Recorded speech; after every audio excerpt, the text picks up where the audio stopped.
Glórias a Deus, aleluia, as paz do Senhor para todos os irmãos em Cristo, em nome de Jesus. Meus amados, estamos iniciando mais um momento de ensino da Palavra de Deus, transmitido no Facebook da nossa igreja, a Igreja da Multiforme Graça de Deus. Todas as sextas, a partir das 18h30, estamos aqui, aprendendo da Palavra do Senhor, a não ser por motivo de trabalho, alguma coisa que não nos permita a transmissão.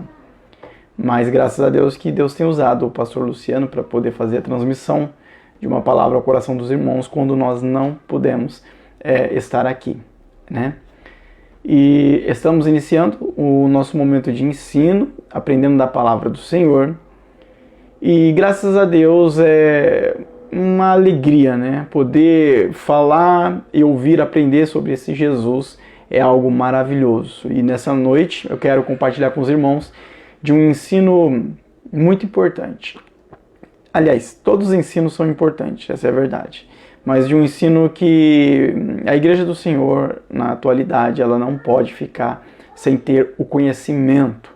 Existem bombardeios na internet aí de pessoas muito renomadas, de grande poder teológico, que expressam o que eu vou, dentro deste tema que nós vamos tratar aqui, só que de uma forma um tanto distorcida, entendem a palavra de Deus, este tema que nós vamos tratar, entendem de uma maneira distorcida e acaba ensinando de forma distorcida também. Bom, antes disso, vamos estar fazendo uma oração, agradecendo ao Senhor por este momento e pedindo para que Ele ilumine a nossa mente, a nossa alma, para que possamos estar aprendendo da palavra de Deus. Amém? Senhor Jesus, obrigado, ó Pai, nesse momento, agradeço porque o Senhor é bom e é misericordioso. Te peço, ó Deus, para que o Senhor venha nos usar, Senhor, no poder da Tua palavra, venha falar, ó Pai, em cada coração, nos ensinar, ó Deus, a Tua verdade, Pai.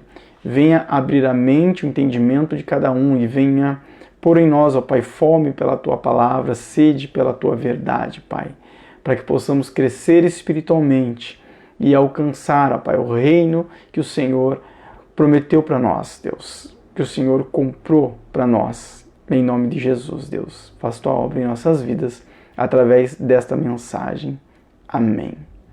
Amém. Meus amados, que não seja meramente uma mensagem, mas que seja de fato um ensinamento em que nós consigamos aplicar em nossas vidas. Para este ensino, amados, o tema, nós vamos falar sobre o fogo eterno, a revelação do fogo eterno. E eu quero já iniciar com a seguinte pergunta: a chama do inferno, ela será eterna ou não? Essa é a pergunta. Como eu disse já no início, muitas pessoas, grandes teólogos, conhecedores da palavra de Deus, mestres e doutores, pregadores, muitos, infelizmente, entendem o fogo eterno da Bíblia de forma um tanto distorcida, que foge das verdades bíblicas. Eles enxergam por um ângulo diferente, que acaba não só trazendo contradições, mas acaba desestabilizando alguns ensinamentos, inclusive do próprio Jesus Cristo. Para este ensino, queria pedir para que você que está me ouvindo, se possível, deixar os seus afazeres de lado, porque ele tem que prestar bem atenção, senão você não vai entender ou vai ficar perdido, tá? Vou tentar passar de uma maneira bem didática e calma, para que possa ser compreendido pelos amados, mas se você estiver fazendo alguma outra coisa, provavelmente você vai acabar se perdendo no ensino e não vai entender das coisas que estão sendo expostas, tá? Vamos começar com o Evangelho de Marcos, capítulo 9, versos 43 e 44, que diz assim: e se a tua mão te escandalizar, corta, melhor é para ti entrares na vida aleijado do que, tendo as duas mãos, ires para o inferno, para o fogo que nunca se apaga, onde o seu bicho não morre e o fogo nunca se apaga. Nestes dois versos, Jesus ele fala a respeito de um fogo que nunca se apaga. Essa é a questão. O inferno, a chama, o fogo do inferno, ela é eterna ou não? Ela nunca mais se apagará ou ela vai se apagar? Ou ela não existe? Essa aqui é a questão, tá? Então, por isso o tema, né, o título deste ensino, a revelação do fogo eterno. Para nós entendermos este assunto, primeiro nós vamos ter que entrar em 2 problemas e 3 perguntas. 2 problemas e 3 perguntas. Esses 2 problemas são problemas criados por pessoas que entendem que o fogo do inferno ele não é eterno.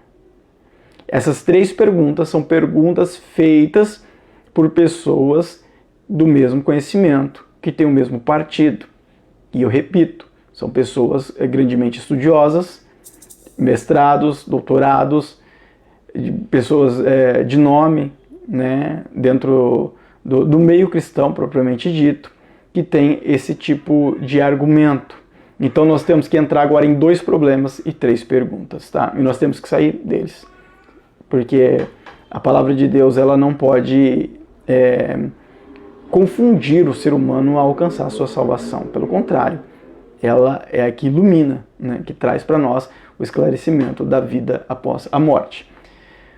O primeiro problema que é criado aqui é que há versos na Bíblia Sagrada que fala de um fogo que nunca se apaga, mas que já se apagou.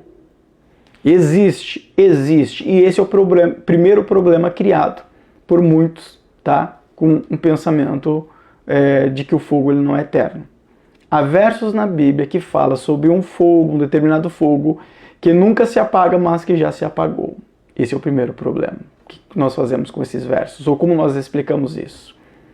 O segundo problema, a proposta da perícope, que é perícope. Perícope é esta região, a pequena região ali deste texto onde Jesus está falando, tá?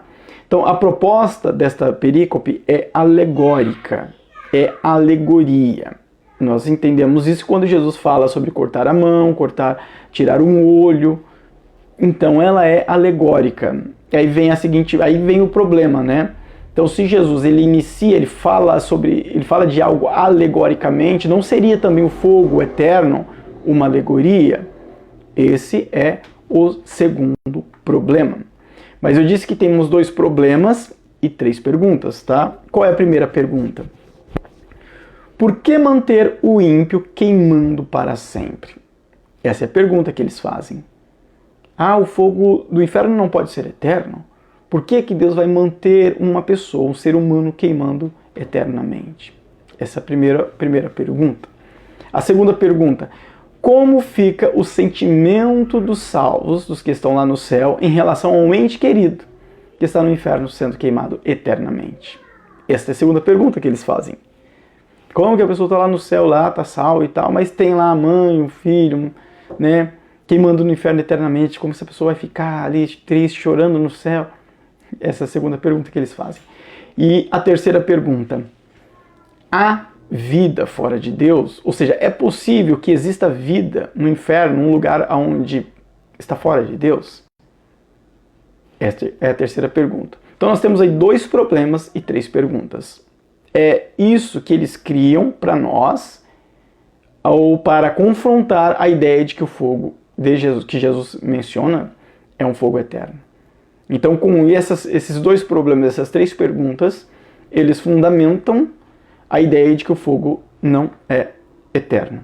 Mas nesta noite, neste ensino, eu vou convidar você a me acompanhar, saindo destes 2 problemas, resolvendo eles e respondendo essas 3 perguntas, tá? E entender o que a Bíblia de fato diz a respeito do fogo eterno do inferno, tá bom? Vamos lá então? Bom, como eu disse, se você tiver algum a fazer, se possível deixar para depois e prestar mais atenção neste ensino de hoje, é aconselhável, porque é um ensino que se não prestar atenção vai se perder, tá? Vamos lá, o primeiro problema. Qual é o primeiro problema criado aqui? Existem versos na Bíblia Sagrada que falam a respeito de um fogo que nunca se apaga, mas que já se apagou. Existe de fato no Antigo Testamento. Vamos para o primeiro? Jeremias capítulo 17, verso de número 27. Ouça bem a leitura. Mas se não me derdes ouvido, para santificardes o dia de sábado, e para não trazerdes carga alguma, quando entrardes pelas portas de Jerusalém no dia de sábado, então acenderei fogo nas suas portas, o qual consumirá os palácios de Jerusalém, e não se apagará. Uma profecia dada por Deus através de Jeremias, de que se o povo não cumprisse a lei, esta lei aqui, viria um fogo que queimaria as portas e queimaria os palácios de Jerusalém. E o final do verso diz que este fogo não se apagaria, e não se apagará. Só que este fogo já se apagou.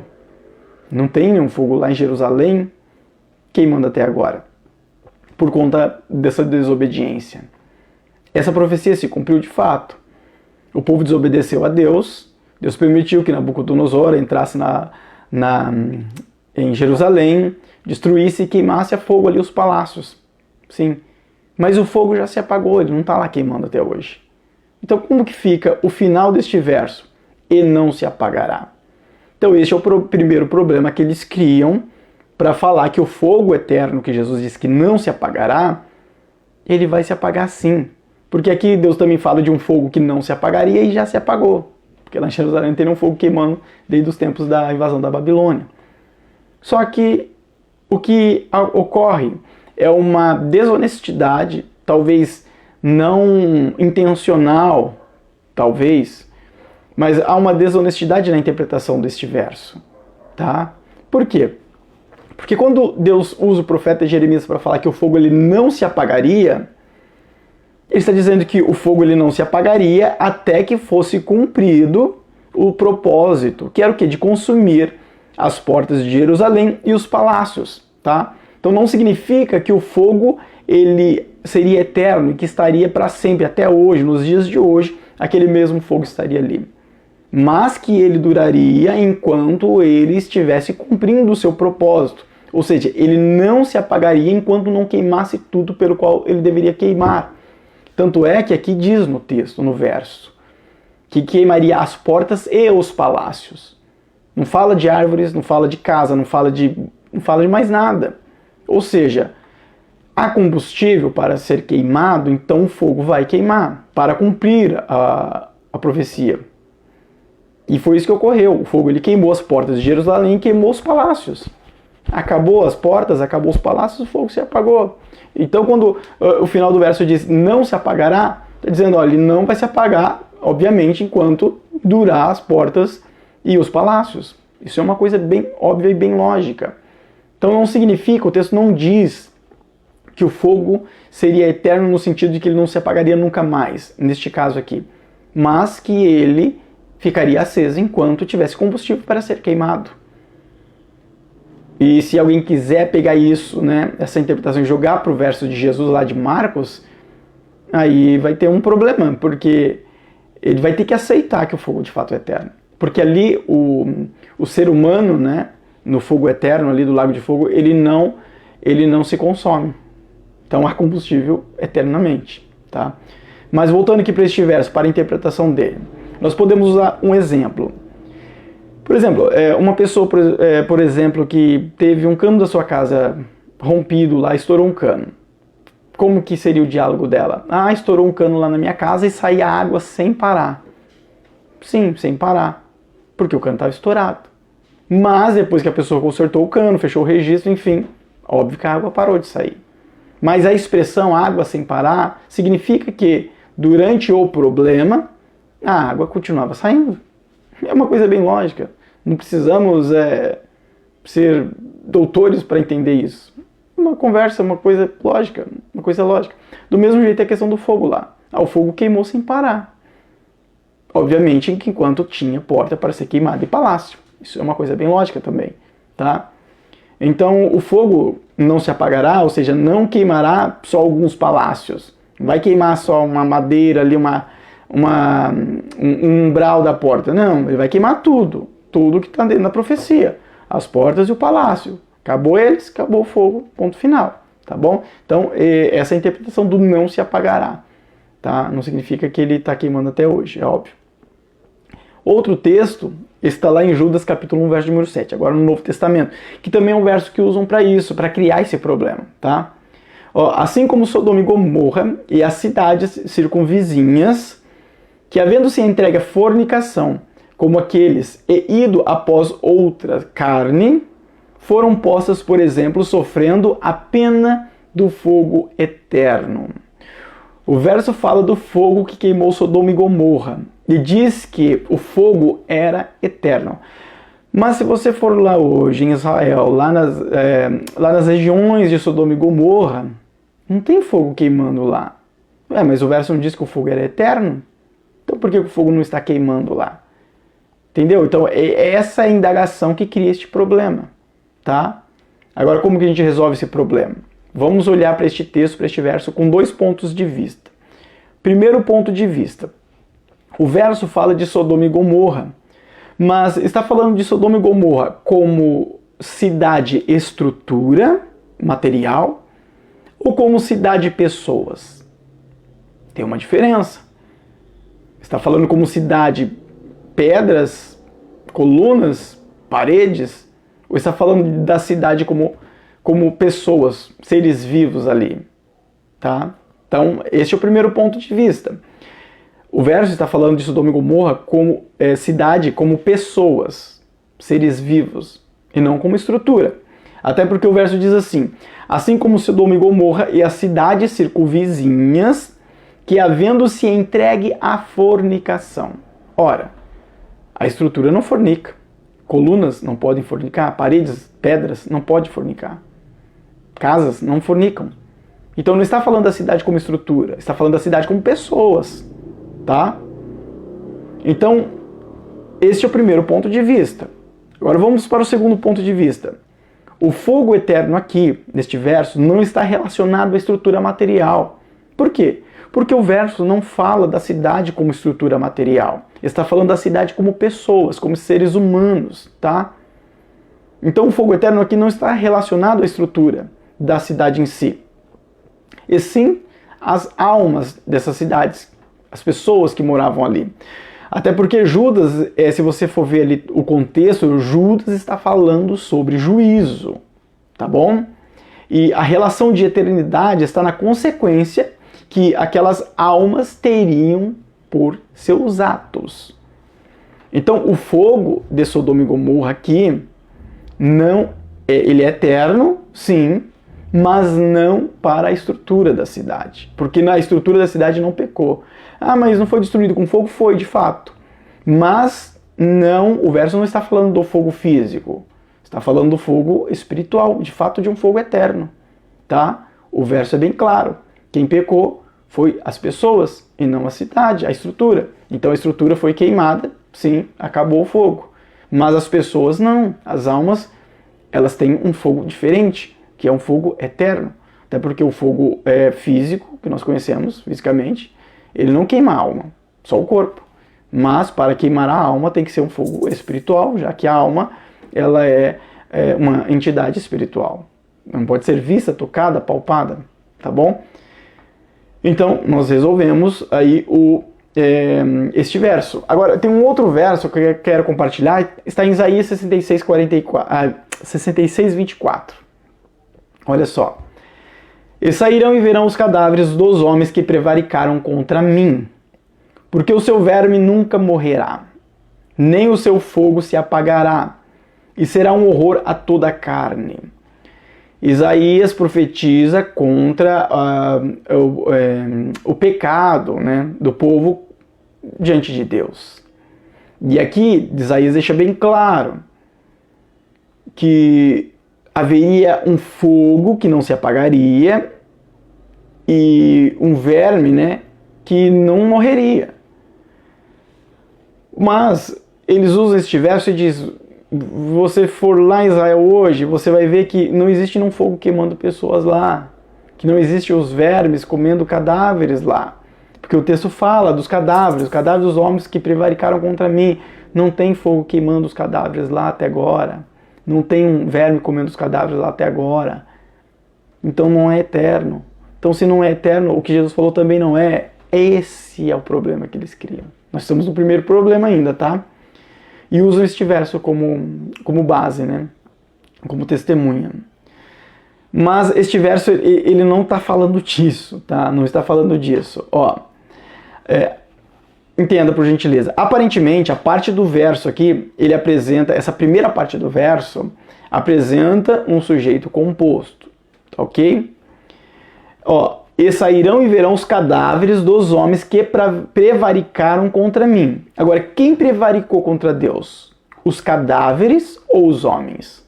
O que o verso diz? E sairão e verão os cadáveres dos homens que prevaricaram contra mim. Eu pergunto de novo, quem prevaricou contra Deus? Os cadáveres ou foram os homens? É óbvio que foram os homens. Verão os cadáveres de quem? Dos homens. Quem prevaricou os cadáveres? Não, os homens. É um sujeito composto nesta primeira parte do verso. Tá? E continua, né? Porque o seu verme nunca morrerá, nem o seu fogo se apagará. O verme de quem? Dos cadáveres ou dos homens? Entendeu a questão? De quem que é o verme? De quem que é o fogo? Do cadáver ou dos homens?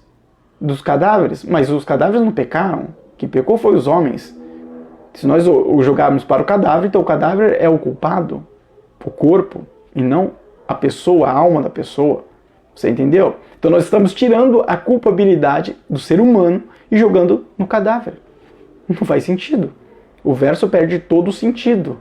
Perde toda a espiritualidade profética que ele tem. Ah, não, então quem pecou foram os homens? De fato. Então, se quem pecou foram os homens e não os cadáveres, porque os cadáveres não podem pecar, então quer dizer que o verme e o fogo não é para o cadáver, e sim para os homens. Então, não tem lá em Israel hoje um fogo e um verme comendo os cadáveres. É óbvio que não tem. Porque isso é ilógico, impossível, né, humanamente falando, e o verme e o fogo não é para o cadáver, é para o homem, para a alma dele, tá? Por isso o texto diz, porque o seu verme nunca morrerá, nem o seu fogo se apagará. Então é o fogo e o verme da alma daqueles que pecaram naquela época, de acordo com essa profecia, tá ok? Nisso, eu até fiz uma anotação aqui, deixa eu ver se eu encontro ela. Aqui, deixa eu ler essa anotação aqui. Se for do cadáver, não, isso que eu já falei, né? Ah, tá. O fogo mencionado, essa é a anotação que eu fiz, por Jesus, ele nem sempre será o mesmo fogo mencionado pelos profetas.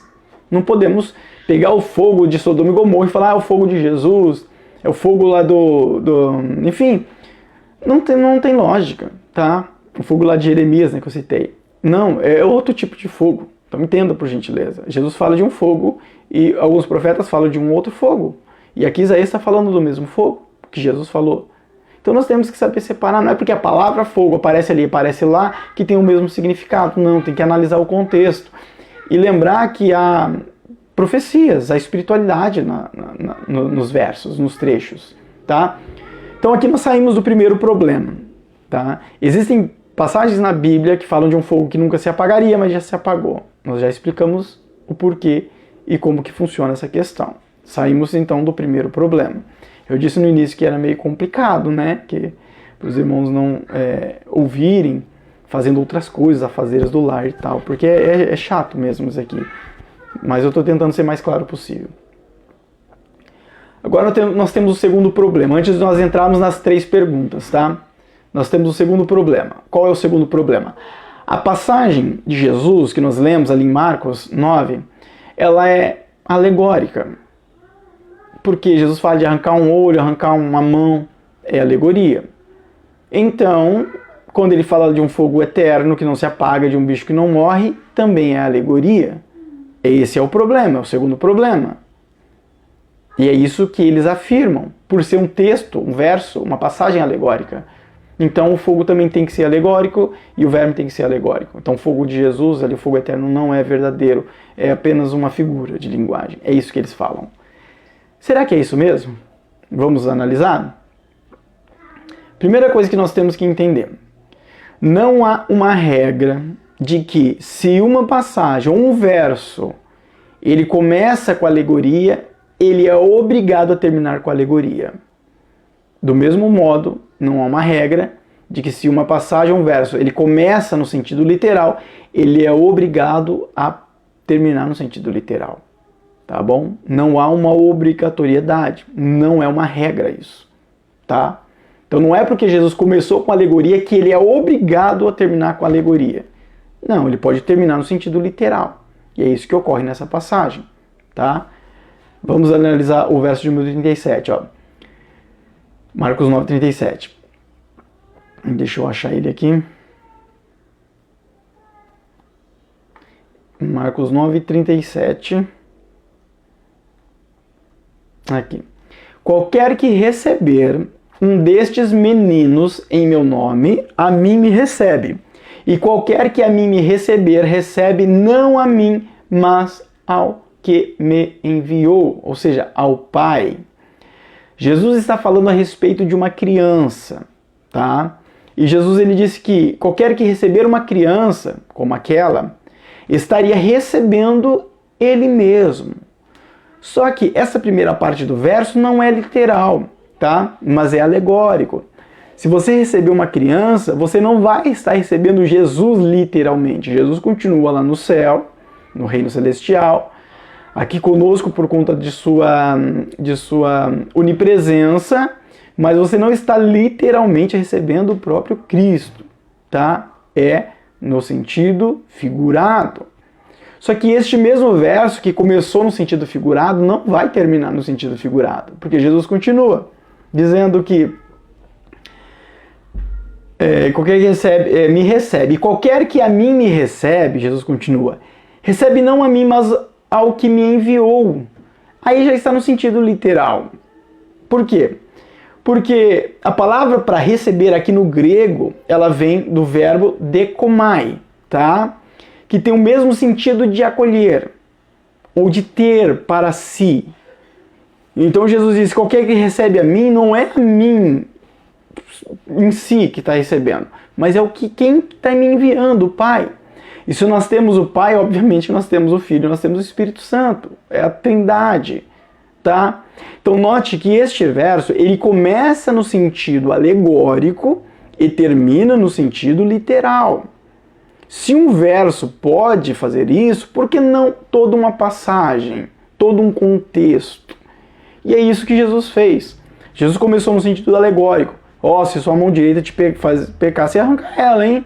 Se o seu olho direito te faz te pecar, você arranca ele. É alegórico.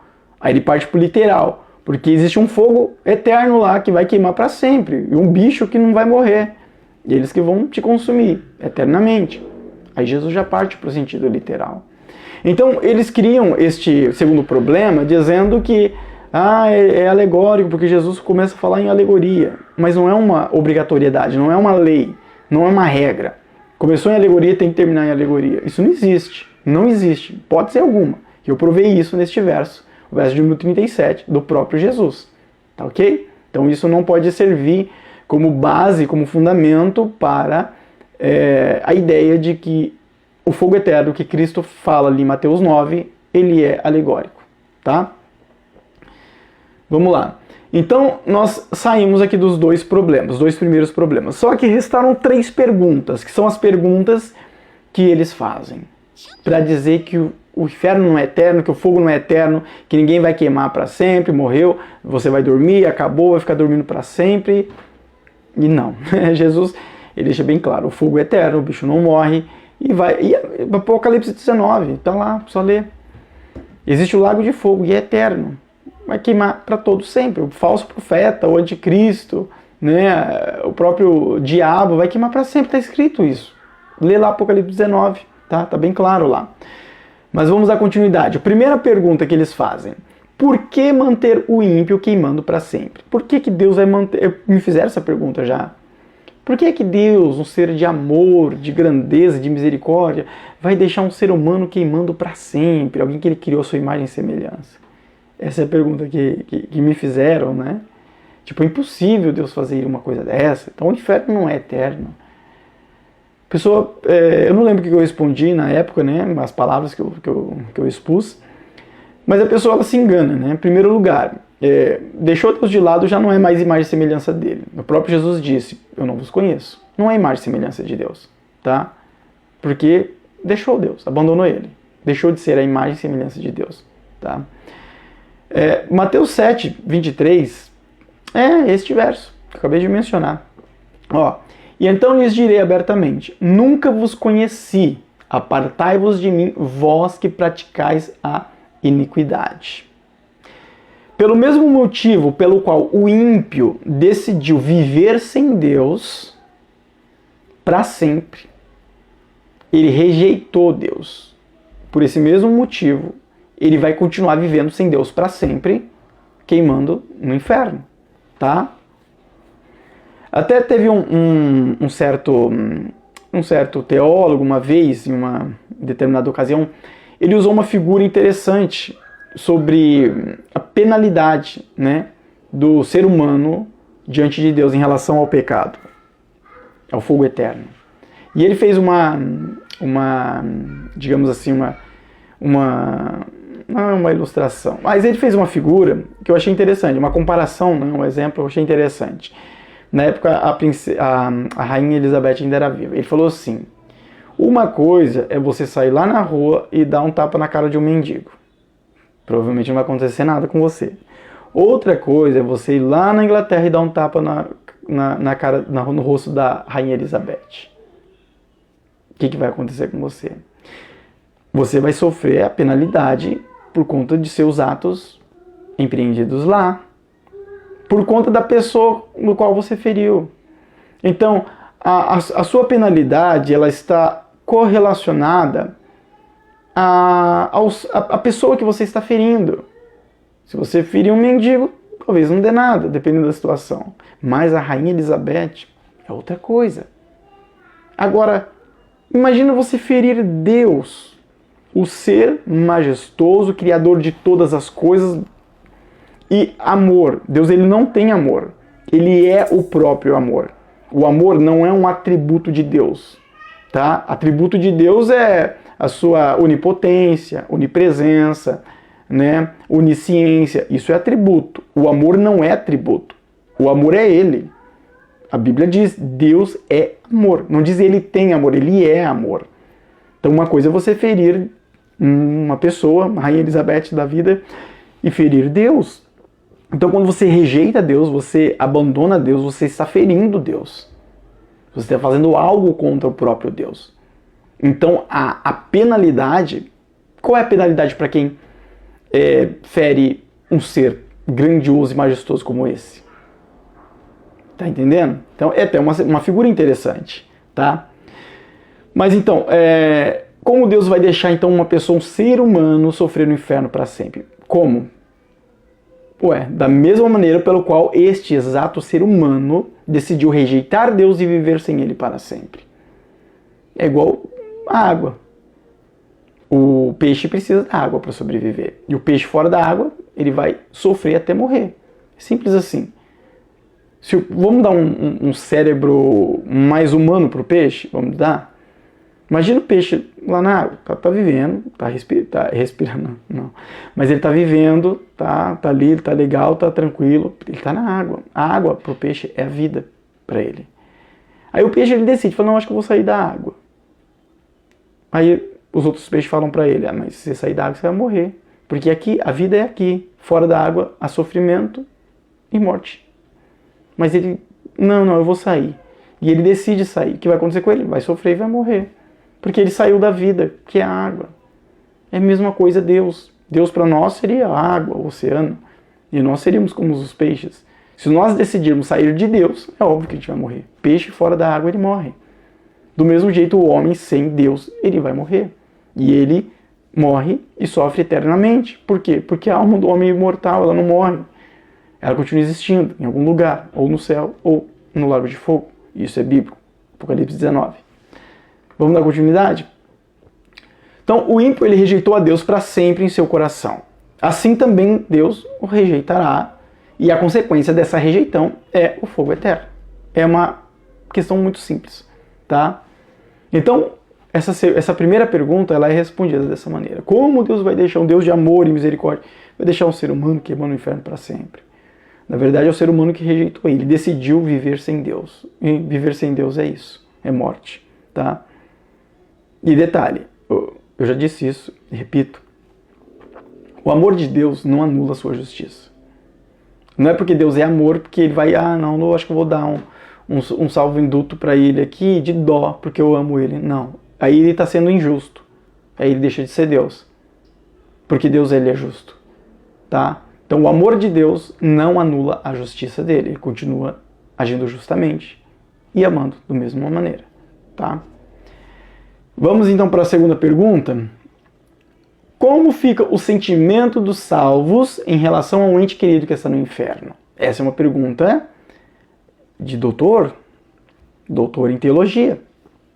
Como Deus vai deixar uma pessoa lá no céu, sabendo que sua mãe, seu filho, seu parente está lá no inferno queimando?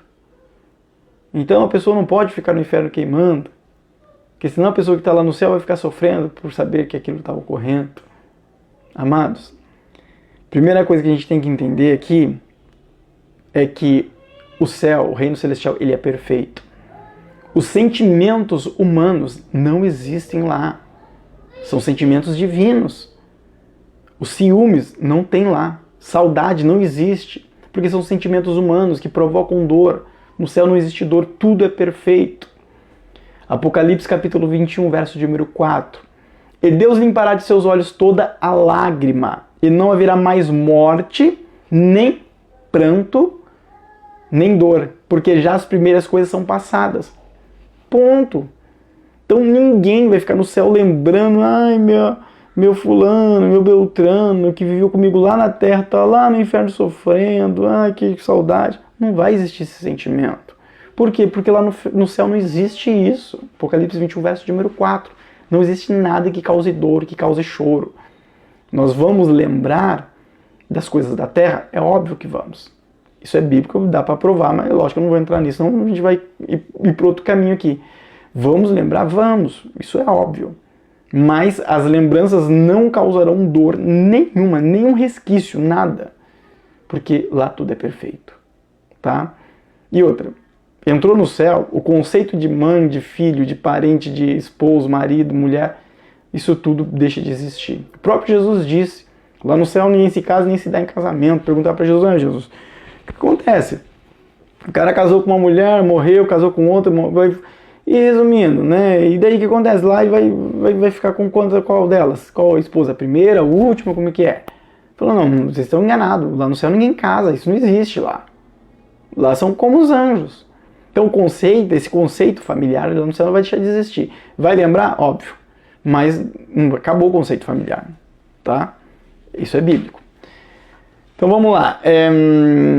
Então dizer que as pessoas que foram, que estão lá no céu, né, vai sofrer por entes que estão lá no inferno, então é a mesma coisa de dizer que uma pessoa lá que foi estuprada vai ficar sofrendo e torturada por coisas que passaram. Porque ela passou por algo na terra.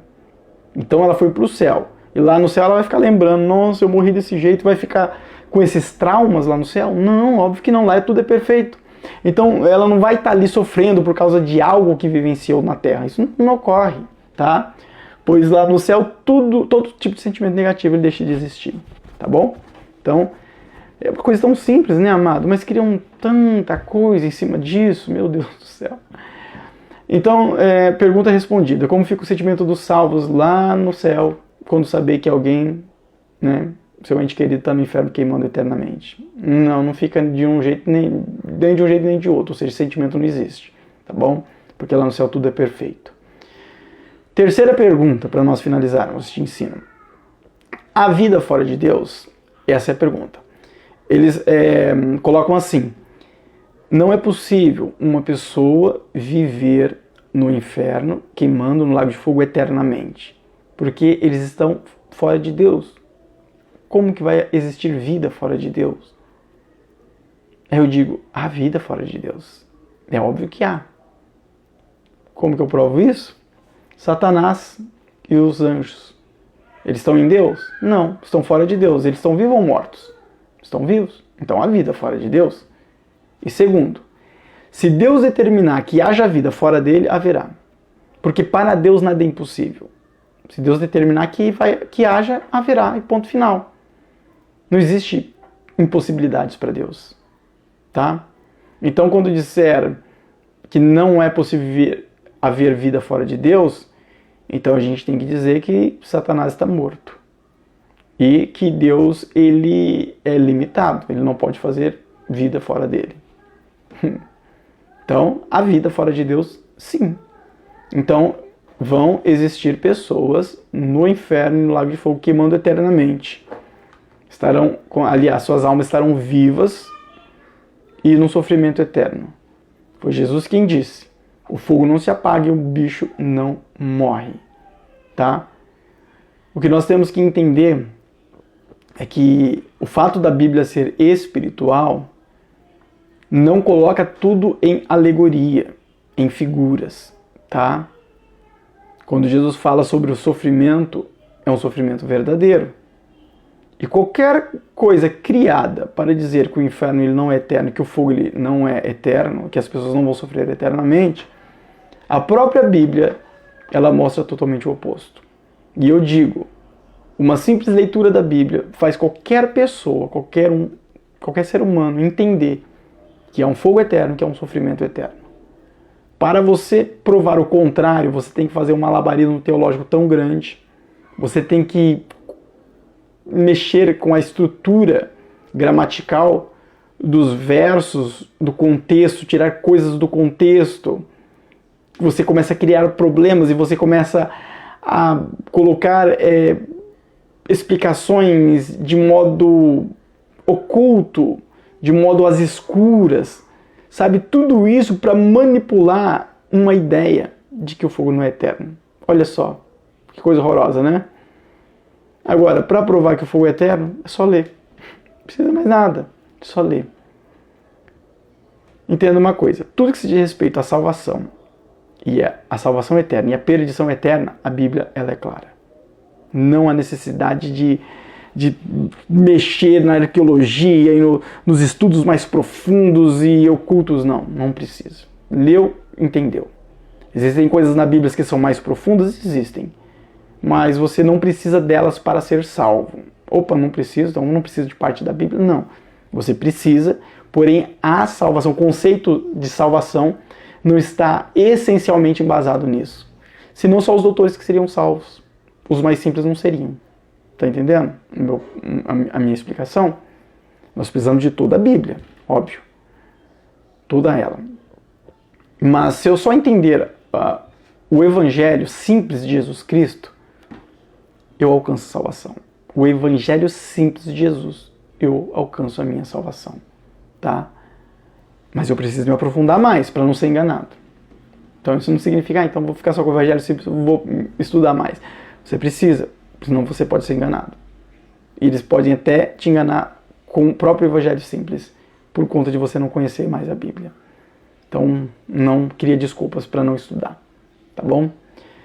Amém, meus queridos? Deus abençoe a todos grandemente. Próximas sextas, a partir das 18h30, estamos mais uma vez a estudar a Palavra de Deus, nosso momento de ensino, que da nossa igreja da Multiforme Graça de Deus. Amém? Deus abençoe a todos. Vamos orar e dar a bênção apostólica. Jesus, obrigado, Pai. O Senhor trabalhou em nosso coração, em nossa alma, através deste ensino, falou conosco, com seus filhos, nos ensinou, nos encheu, Pai, de conhecimento e graça. Muito obrigado. E nos ajude para que possamos aplicar esta palavra de acordo com o teu querer e a tua vontade em nossas vidas, Deus. Que a graça de nosso Senhor Salvador Jesus Cristo, o amor de nosso Deus, nosso eterno Pai, a comunhão e consolação do Espírito Santo, reine em cada coração, e todos juntos digamos amém. Que Deus abençoe a todos, fique na paz em nome de Jesus.